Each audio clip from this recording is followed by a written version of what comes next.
श्री अरविंद विचार मंच के पीठासन अधिकारी एवं श्री माँ के बालके बालिकाएं, आपको प्रणाम। श्री आनंद जी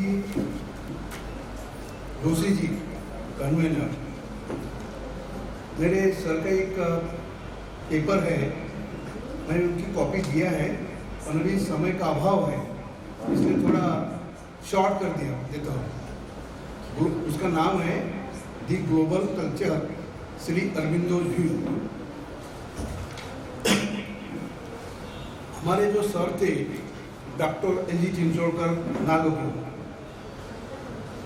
मेरे कॉलेज लाइफ में मुझे उन्होंने तत्वज्ञान विषय पढ़ाया। उन्होंने एक थीसिस लिखा था, एक critical study of Shri Aurobindo. College में हम 4 ही स्टूडेंट्स थे फाइनल में।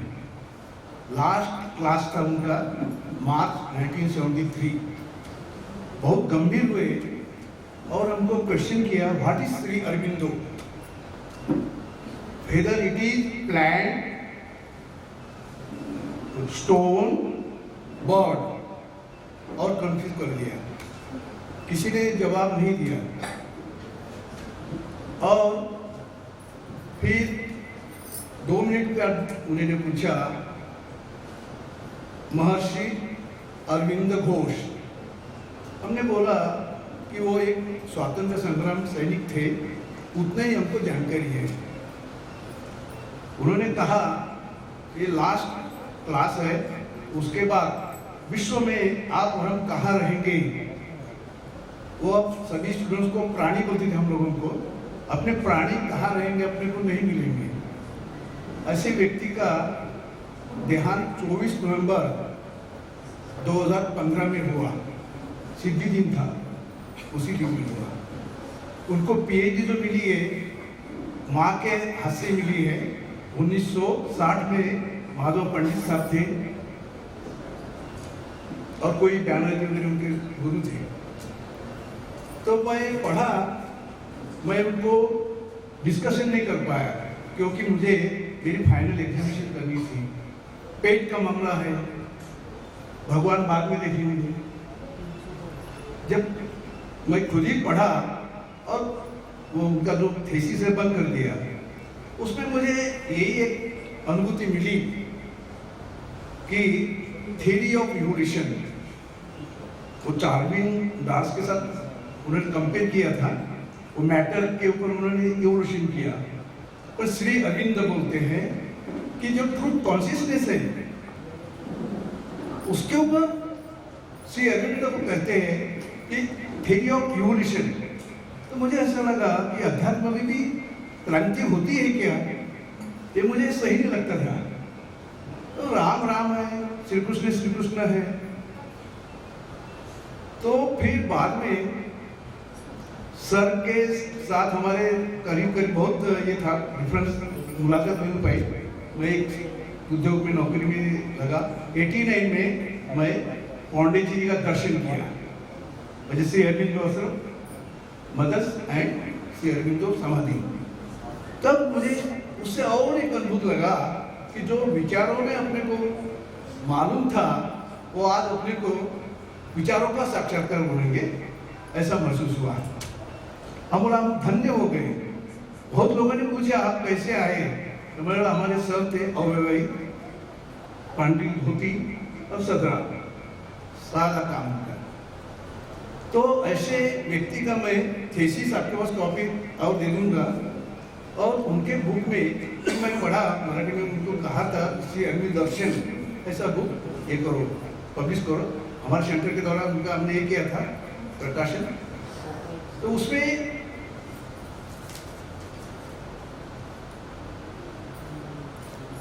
तो थ्योरी ऑफ इवोल्यूशन की बात बताया मैंने।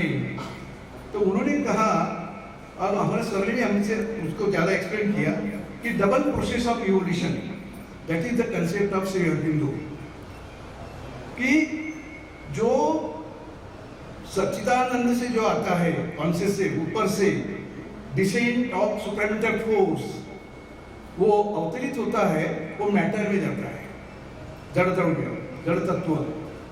फिर वो वहां से फिर मैटर से इवोल्यूशन शुरू हो जाती है, तो माइंड तक आ जाती है, फिर माइंड से उसको सुपर माइंड तक जाना है। तो ये definitely double process of evolution, ये मुझे स्पष्ट हुआ। दूसरा, उनके साथ हम चर्चा करते थे कि जीव, जगत और ईश्वर, जीव, जगत और ईश्वर। जीव ये जो संकल्पना है, इससे श्री अरविंद डिफर करते हैं, वो जीवात्मा बोलते हैं, इंडिविजुअल सोल। दूसरा है जगत, सृष्टि, नेचर, अर्थ के ऊपर, और बाद में उसका कंपारिजन ईश्वर।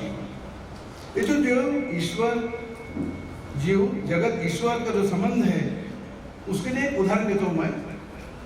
जैसा गुलाब का फूल, गुलाब का फूल कैसा है, उसमें कलर है, उसमें सुंदरता या सुगंधता है।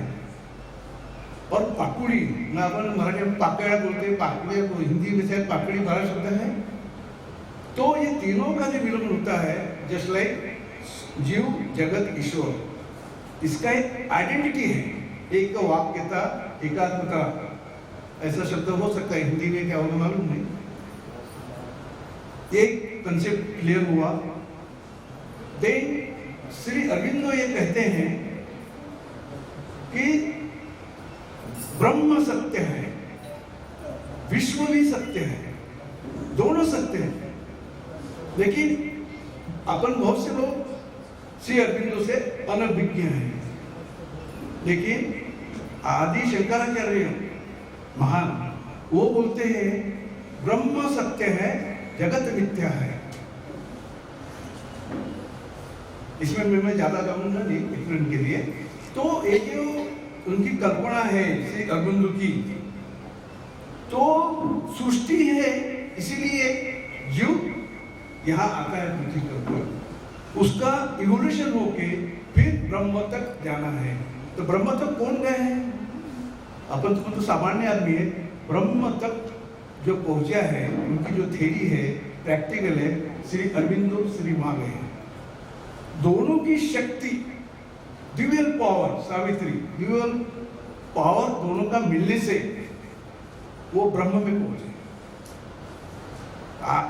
आधे रास्ते में सावित्री में बहुत उनसे जो त्रिविध जो शक्ति है, ट्रिपल सोर्स वगैरह उत्तम हो, तो वो सांगती, वो बोलती है कि नहीं, तुम यहाँ रुकना नहीं है, तुमको और आगे जाना है। तो श्री अरविंदो उसमें से थे, वो रुके नहीं। इसलिए उन्होंने अपने जीवन में स्टूडेंट से लेकर ऊपर तक पूरी एजुकेशन बोलो, पॉलिटिकल बोलो, पूरा बदल, विचारों का बदल, एक क्रांति की है। इसलिए वो क्रांतिकारी व्यक्तिमत्व यानी महापुरुष है। हमारे सरकार एक ग्लोबल कल्चर, उन्होंने इसमें लिखा है, अभी मैं पढ़ता नहीं जा रहा, थोड़ा इंपॉर्टेंट वेद के साथ लिखा है।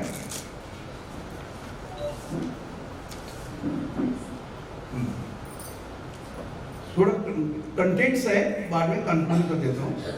But if this were so, then what does Sri Aurobindo mean when he says that the Hindu culture is spiritual?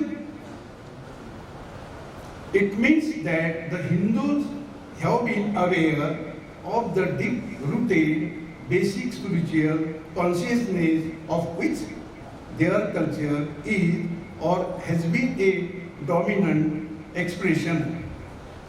Veda, the most ancient Hindu scriptures, are the source of Hindu culture. It also explains its trait of tolerance and non-dogmatism.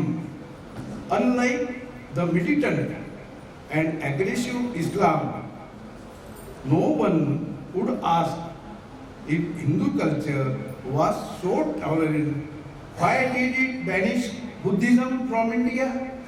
उनका question है। Shri Aurobindo asserts that Hinduism did not reject Buddhism. It actually absorbed its spiritual contents.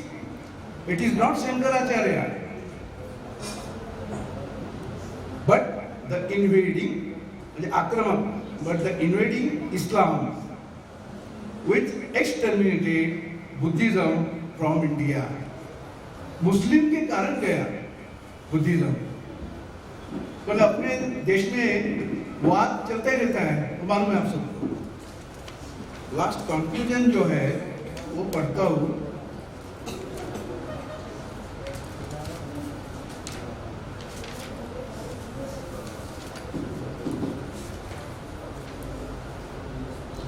Thus, for Sri Aurobindo, global culture is not only desirable and viable, but also inevitable, because that is the natural outcome of the gradually ascending human evolution. It may be asked that if Sri Aurobindo believed in the reciprocity and naturality of various cultures, then how does it visualize the global culture which is believed to be one in essence? Could global culture be possible?